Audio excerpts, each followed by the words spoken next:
What's up, traders? Welcome back to the channel.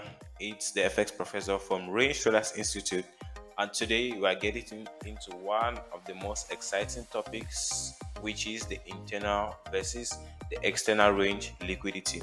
You must have been stopped out several times, so you wondered why your stop loss got hit before the market goes your way. Well, that is because of either internal or the external range liquidity. Most of you must have seen me posting that, talking about the IRL and the ERL, the internal versus the external range liquidity, where the market is from and where it's heading to. So in this video, we'll be explaining that detailedly, and you've probably stopped out before a big move, right? Guess what? That's liquidity doing its job. You get a move and then the market takes you out and then goes your way. That's what we call liquidity. But you need to understand now, was it an IRL? Was it an internal range liquidity, the internal range liquidity, or an ERL? Or was it an ERL?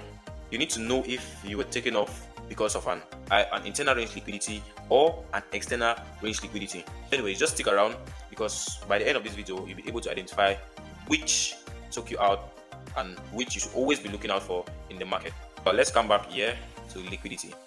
Let's come back to liquidity. Before we separate this man from this, we need to understand what liquidity is. What is liquidity? Before we're talking about internal range and external range liquidity, we need to understand liquidity. You can't be talking about the internal and the external whereas you don't know what liquidity itself. And keep talking about they don't know the real definition of liquidity. Take this for me. It is the pool of orders sitting, listening keenly. Liquidity is a pool of orders sitting in the market waiting to be grabbed by big players. Where does this liquidity lies? Above old highs or below old lows? Because there are stop losses lying here and there are stop losses lying above. Definitely buyers are going to put their stop losses below old lows and sellers are going to put their stop losses above old highs. This liquidity now comes to take out that stop loss. As I said in the last video, you should see it as a pool of money sitting below old lows or above old highs that the market wants to grab and go. Or you should see it as a thief that comes to steal your money, because when you always say liquidity run, anytime the market takes you out, boom, it takes off really big and you're like, what's happening? Village people, you start, no, it's not village people, it's liquidity. If you don't see the liquidity, you are going to be the liquidity. Either you see it or you be it. This video is going to help you to see the liquidity and not be the liquidity. Let's ride on. Let's ride on with the first, which is the internal range liquidity. How do I take all of this at the time? Let's ride on with the first, which is the internal range liquidity. I'll have to erase all this. I'm done erasing all that. Let's ride on to the internal range liquidity, and then later on we go to external range liquidity. Let's start with this, the internal range liquidity. If you have understood what liquidity is, then now you are eligible to understand the internal and the external range liquidity. The internal range liquidity, which you can see right over here, exists inside the current trading range. This is the current trading range. We have the range high and the range low. You first need to know that internal range liquidity could be seen in form of fair value gaps or order blocks. The internal range liquidity could be seen in form of fair value gaps and order blocks. This is the range. This is the range going up. We have the range high and the range low. Right there, that's the range high, and let's consider this to be the range low, somewhere around here, to be the range low, and in this case, this is the fair value gap. Now, there's internal range liquidity line right here. It's called IRL. It's called IRL. This internal range liquidity line right here, and this internal range liquidity line here. And you should know that the market moves from internal range liquidity to external range liquidity. You could see internal range liquidity as a trap zone where smart money often hunts impatient traders. You that want to get into the market, like you that want to chase the market.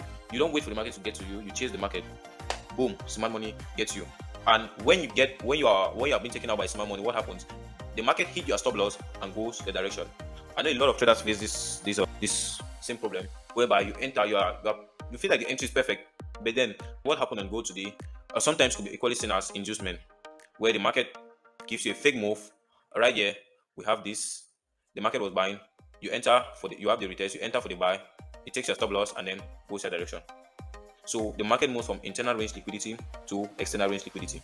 As I said, you could think of it, you could say in on unmitigated order blocks inside the range. In this range, there are other blocks, there are fair value gaps and whatever. Since they are not mitigated, it is called an internal range liquidity. For instance, in this case, normally for an order block, a fair value gap to be considered mitigated, the market has to tap at least 50% of that zone, whether it's a fair value gap or an order block. For instance, let's consider this to be a fair value gap. The market tap in where you see this line cross in between this space right here.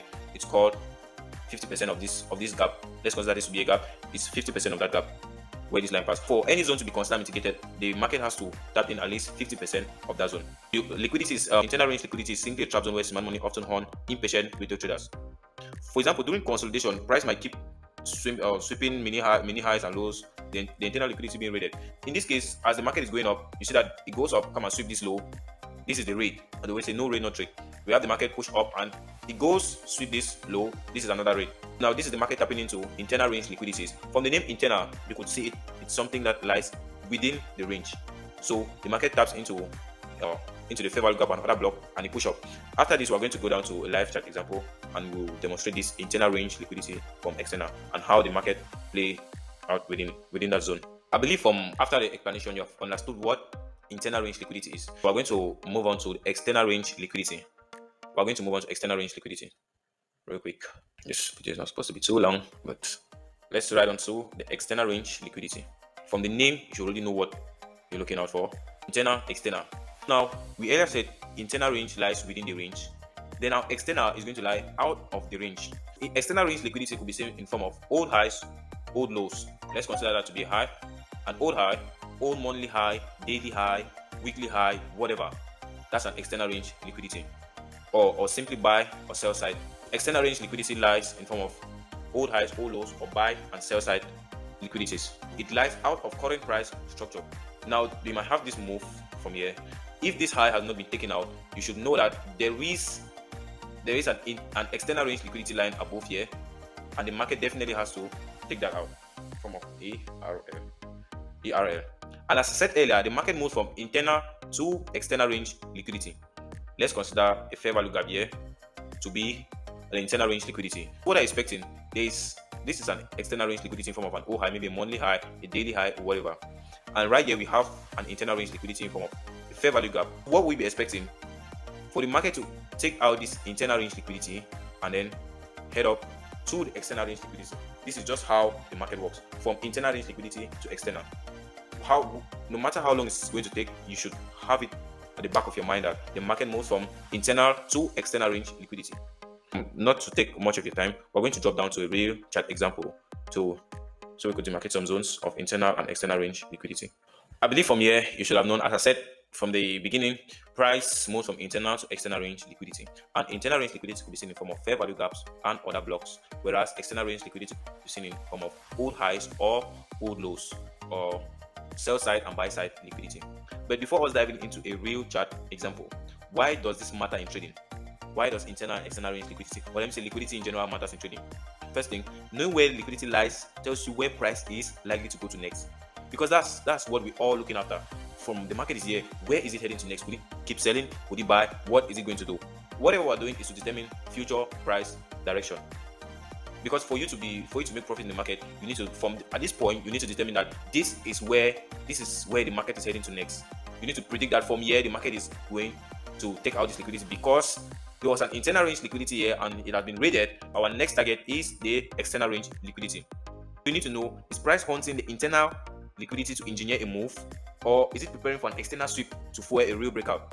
You need to understand. That's why internal and external range liquidity is very important. Smart traders align their entries after internal liquidity raid and target external liquidity. You have to wait for the internal liquidity to be raided. When I say raided, like it has to be mitigated. And now, if this is mitigated, then where is your target? The external range liquidity, because the market moves from internal to external range liquidity. We're going to drop down to a quick example on EU. We're going to drop down to a quick example on EU. But let me just go to gold. Let's go to gold. Let me check out XAU USD. This is the daily time frame on XAU USD on gold. Let me bring this right here. You see what I'm talking about. But let's go to the 1 month time frame.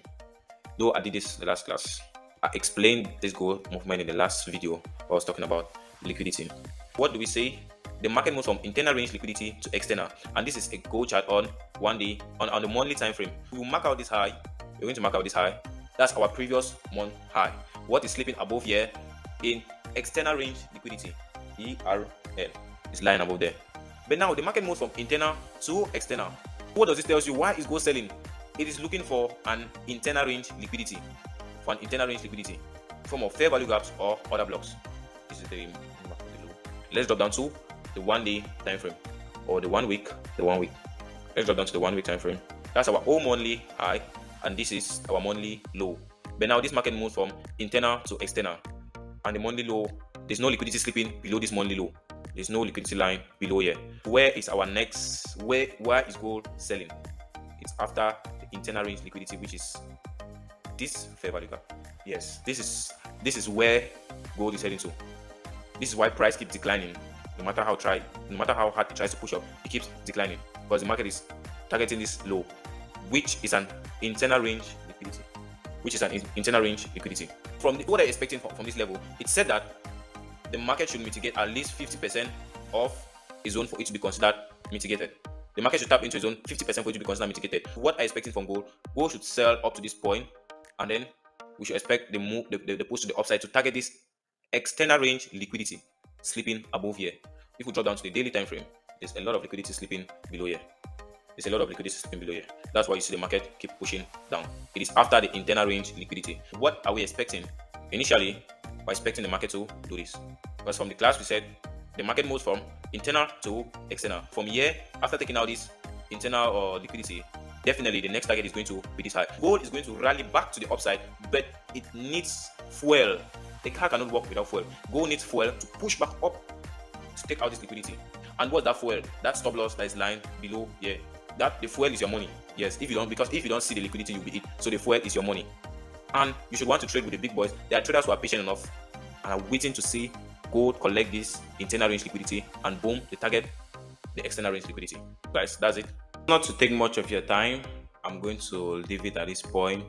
And if this helped clarify the liquidity game, which is internal and external range liquidity, smash that like button, drop a comment saying I trade smart now, and subscribe so you don't miss out what's coming next.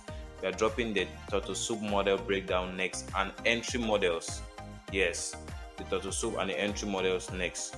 Stay tuned, and thank you all. Peace out.